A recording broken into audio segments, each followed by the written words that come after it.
Olá, estamos aqui hoje para analisar a nossa segunda questão de farmacologia de concurso público. Questão 2.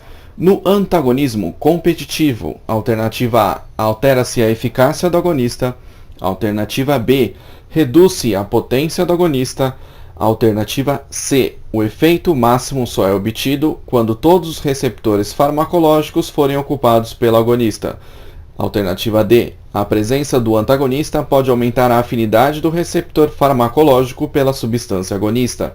E alternativa E, as substâncias agonistas e antagonistas ativam receptores diferentes.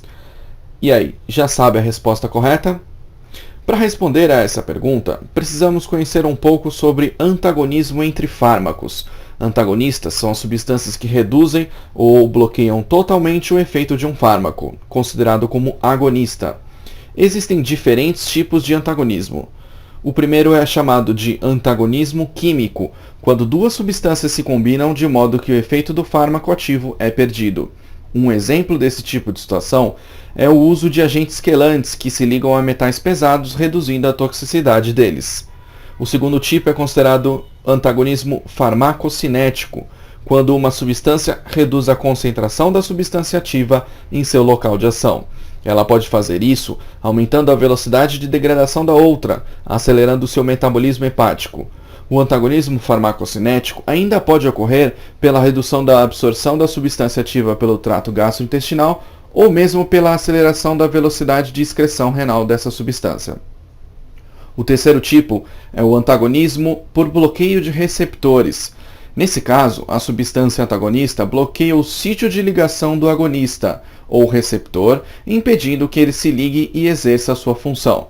Esse tipo de antagonismo pode ser subdividido em antagonismo competitivo reversível, que é aquele em que o aumento da concentração do agonista faz com que o antagonista seja deslocado do receptor e o efeito máximo ainda possa ser alcançado, mesmo que haja redução da potência do agonista. O antagonismo por bloqueio de receptores ainda recebe a subdivisão de competitivo irreversível, que ocorre quando o antagonista se dissocia muito lentamente ou não se dissocia do receptor, impedindo a ação do agonista, mesmo que aumentemos a concentração dele.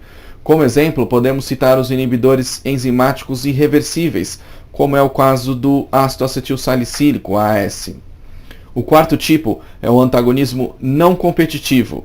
Nesse caso, o antagonista não bloqueia o receptor farmacológico, como o competitivo, mas sim atrapalha algum ponto da cadeia de eventos que leva à produção de uma resposta pelo agonista. Ele pode, por exemplo, bloquear um canal iônico, impedindo o influxo de íons. E o último tipo é um antagonismo fisiológico, que ocorre quando duas substâncias apresentam ações opostas no organismo e tendem a anular o efeito uma da outra, como, por exemplo, a ação hiperglicemiante dos glicocorticoides, que é oposta à ação hipoglicemiante da insulina. E agora? Ficou mais fácil, né? Mas vamos analisar cada uma das alternativas, pois o nosso objetivo aqui é o seu aprendizado. A alternativa A está incorreta, pois o antagonista competitivo não altera a eficácia intrínseca do agonista, seja o competitivo reversível ou irreversível. Vamos pular a alternativa B.